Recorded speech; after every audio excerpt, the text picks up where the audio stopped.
Okay, so ngayon magluluto tayo ng sarsyadong isda, no? So ito yung mga ingredients ko. Meron akong garlic pepper seasoning, yan. Okay? Tapos, sea salt, dito ko na lang nilagay, no? Kahit anong klaseng salt, nasa inyo na yon. And then, of course, ang ating pepper, paminta, durog, and then, this optional ito ha, cayenne, pangpaanghang kung gusto nyo na may kick. Another optional, cilantro, and another optional, parsley. So, depende sa inyo kung anong gusto nyo. Ngayon, itong mga parsley tsaka cilantro, mas masarap siya syempre kung fresh. Pero, wala eh. Ito lang meron tayo, yung dry. So, that's good enough. And then, of course, onion, dalawang itlog, tsaka ang ating seasoning. And then, ito yung aking isda, no? 3 piraso siya, yan. Okay? Tapos, of course, ang pinaka-importante, kamatis. At, kailangan natin ng oil at konting water. Okay? So, maybe 1 to 2 cups o ganito, pwede na rin. 1 to 2 cups ng tubig later. Okay? Papakita ko na lang sa inyo later. Okay? I'll be back to you guys. Okay guys, magsisimula na tayo magluto, no? So, yung mga pinakita kong ingredients earlier, eto na, yung onion natin, hiniwa ko na, yan. Isang onion lang yan, pero up to you. Kung mas gusto nyo mas maraming flavor, then that's up to you. Kung dagdagan nyo. Ito, kamatis. Ang ginamit ko, 5 kamatis. Gaya na pinakita ko kanina. Yan, hiniwa ko na rin siya. So, sa 3 fried fish na gantong laki, yun ang ginamit ko. Pero again, it's up to you. Kung gaano karami ang measurement, sa inyo ko pinauubaya. Dahil kayo naman ang kakain yan. So, depende sa gusto nyo, no? At saka, yun na nga, eto, may optional tayong patis kung kulang pa yung asin, no? Depende sa panlasa ninyo, tsaka kung anong gusto nyo pang paalat, either patis, asin, whatever. And then, of course, yung oil nga natin. Okay, so sisimulan na natin magluto. Ubus na pala yung aking, ang aking mantika, pero, okay. Whatever na nandito, ubusin ko na to. Dagdagan ko na lang siya ng extra virgin oil. Ang ginamit ko itong cholesterol free daw ito na oil. Sana naman, totoo naman siguro, no? Kasi na-approve naman sila eh. Okay, ayan. Papainitin lang natin yan. And then, kung kulang pa yung oil nyo, dagdagan ko ng extra virgin. Ayan. Kung gusto nyo medyo oily siyang konti, ayan. Yung aking isda, kasi actually, pinaprito ko to mga few days ago. So, nilagay ko muna siya sa freezer kasi hindi ko pa siya maluluto eh. But anyway, ayan. Iluluto na natin siya from frozen. Hindi ko na siya ituto kasi matutunaw naman yan. O matutunaw naman yan habang niluluto natin eh. So, pag medyo mainit-init na ang apoy, again, ang ating apoy is medium high. So, pag medyo mainit-init na siya, pwede na nating ilagay ang ating onion. Mas maganda nga sana kung may bawang eh, pero parang wala akong bawang. Kaya, ang gagamitin ko na nga lang itong ating garlic pepper, no? So, may garlic pepper na ako. So, up to you kung gusto nyo pandagdagan ng pepper na regular. Okay? So, umpisa na natin. Ihanda nyo yung takip ninyo kasi medyo tatalsik. Hinaan muna natin ang apoy paglagay natin ng onion para hindi siya masyadong tatalsik. Okay guys!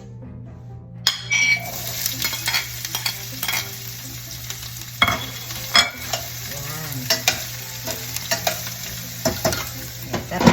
Itataas ko ngayon yung apoy para nagigisa yung ating sibuyas, no? Onion natin. And then, pag medyo translucent na siya, pwede ko nang isunod yung kamatis. Okay? So, it will take just, maybe mga ilang minuto. 1 to 2 minutes. Depende.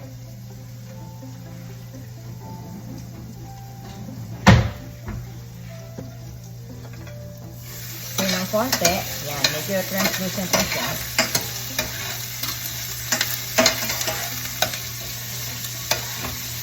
Sana naaamoy ninyo mga kapatid. Ang sarap ang amoy niya. Sibuyas yan eh. Ako ayoko kasi nang nagbibente, naingayan ako. Kaya okay lang. Mami, maglalagay na lang ako ng candle para medyo mawala ang amoy ulam. Ito. Ready na siya. So, pwede ko na ilagay ang ating kamatis. Yun. So, siguro ito mga 1 to 2 minutes para medyo lalambot yung kamatis kasi mas maganda ng medyo imamash natin yung kamatis o dudurugin natin, no? Para mas maano siyang mas lalabas yung kanyang lasa. Pag lumabas yung kanyang kata, syempre lalabas yung kanyang lasa, no? Ayan. Takpan natin para mas mabilis siyang maluto. Okay? Okay, medyo nagsisimula ng lumambot yung ating kamatis. Kuha tayo ng fork.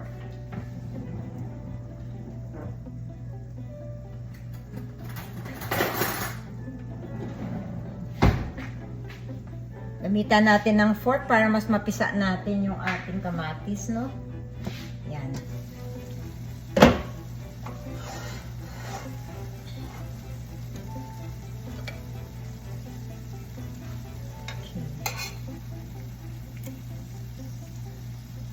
Napipisa na natin siya. Mas mabilis na kasi malambot na siya eh. So, yan. Masarap yan kasi kakatas siya. So, yan ang isa sa nagbibigay ng sarsyadong taste sa ating sarsyado. Kaya nga siya tinawag na sarsyado eh. Kasi may sarsa daw. Yan. Okay. Hininaan ko ng konti yung ating apoy, no, kasi para wag naman siyang matuyo habang hindi pa natin na ilalagay yung ating isda. Okay? Yan, so far napisa ko na siya lahat. Yan. Okay, now time para ilagay na natin ang star of the show, ang ating isda, fish. Yan, lalak siya, no? Hindi ko alam kung anong isda to eh, pero nung binili ito sa store, ang nakalagay eh bass daw, sea bass. Pero nung binayaran, iba ang naka-register. Tapos tinanong namin yun daw yung ibang pangalan. Eh hindi ko makilala, nalimutan ko kung anong pangalan. But anyway, kahit anong isda naman pwede nyo ihalo dyan eh, no? So yan, nilagay ko na yung isda natin. Pwede ko nang lagyan ng ating mga panghalo, itong mga ingredients natin. So, simulan kong lagyan ng garlic. So, again, the measurement up to you guys. Garlic powder na may kasamang pepper. Yan. Kita naman nyo siguro yung paglagay ko, no? Yan. Tapos, etong aking sea salt. Actually, dito ko siya nilagay. So, up to you yan. Yan ang hinahalo. Medyo mas maalat siya sa regular na salt, ha? Masarap siya. Okay? Eto naman, may pepper na yung ating garlic kanina. Dagdagan na lang natin ng konti. Baka masyado naman siyang maglasang paminta. And then, ang ating cayenne, kung gusto nyo medyo mahanghang, pwede din natin lagyan ng konti. Yan. At, pwede ko na rin, mamaya na yung parsley tsaka cilantro. Pang garnish lang naman yan eh. So, lalagyan ko siya ng mga 2 to 3 cups ng tubig. Okay? Sandali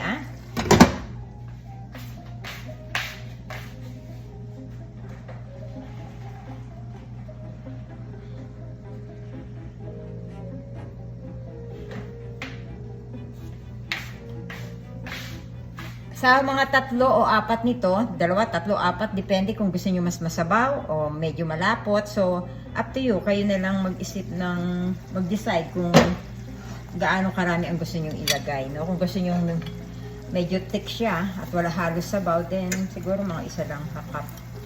Pero ako mas gusto ko siyang mas masabaw eh. So, baliktarin muna natin yung isda natin. Yan.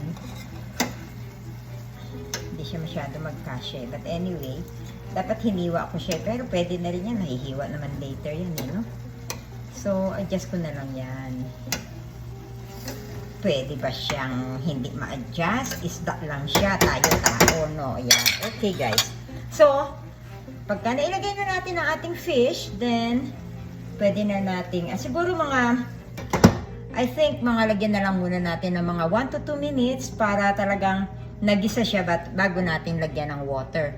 Ang ilalagay kong water actually yung mainit na para at least sasama na siya sa init nitong ating ginisa, no? Pwede din naman kahit tap water. Okay. Okay, nagsisimula na lumambot yung ating frozen na isda. Baliktad ko pa siya ulit na isa pang beses. Yan. Okay. Lahat naman syempre okay. Ayan. Now, lagyan na natin ng water. 1 cup. Pwede na natin lakasan ng konti ang apoy. Ayan. So, medium high.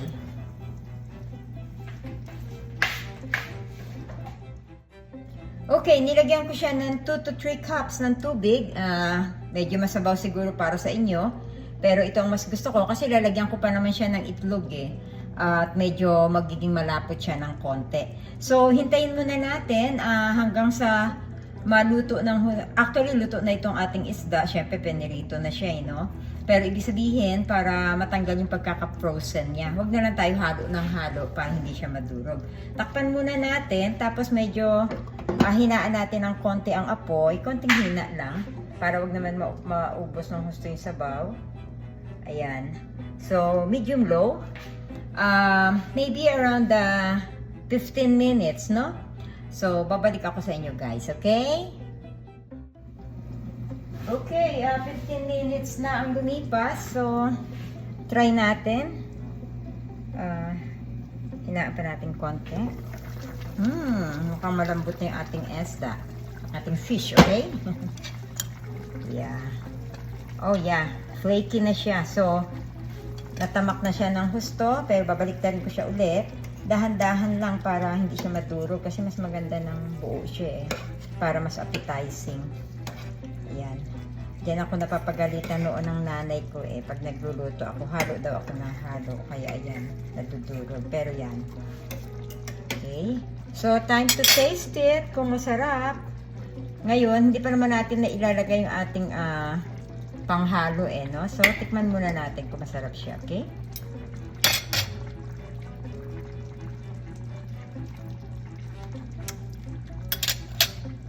Aba, masarap na. Wala pang seasoning, ha? Pero lagyan natin para lalo masarap. Pero hindi ko siya uubusin kasi malasa na Tsaka hindi ko na rin siya dadagdagan ng patis kasi baka umalat. Ngayon, kung gusto niyo medyo maalat ng konti, magsawsawan na lang kasi mas mahirap habulin pag maalat na siya. Okay, yan. Actually, mga 1/4 lang ang nilagay ko. Yung iba, nilalagyan nila, before pagka nagluluto ako nito, nilalagyan ko siya ng, what you call this, ng gulay na either spinach, teka, ayoko na siyang baliktarin, baka madurogs. Ayan. So, masarap na to tiyak. Oh, wow, yummy. Ayan, marami-rami yung kanyang sabaw. So, pwede ko na rin siyang lagyan ng itlog. Okay? Yung iba, binabati nila yung itlog sa separate na lalagyan. Pero ako dito na diretso na. Dito ko na siya haluin. Sayang pa yung didikit doon sa pinagbatihan. Diba? So, pwede ko naman siyang halu-haluin dito. Gusto ko nga dagdagan pa na isang itlog pero pwede na siguro yung dalawa.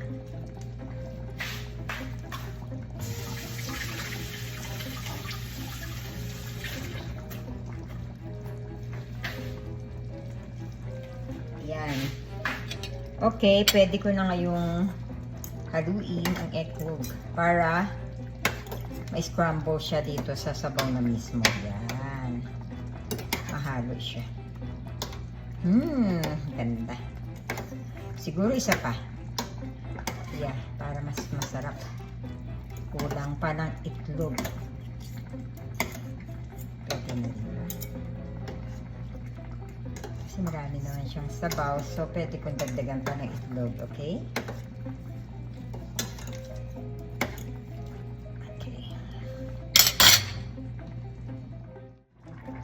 Okay guys, dinagdagan ko siya ng isa pang itlog.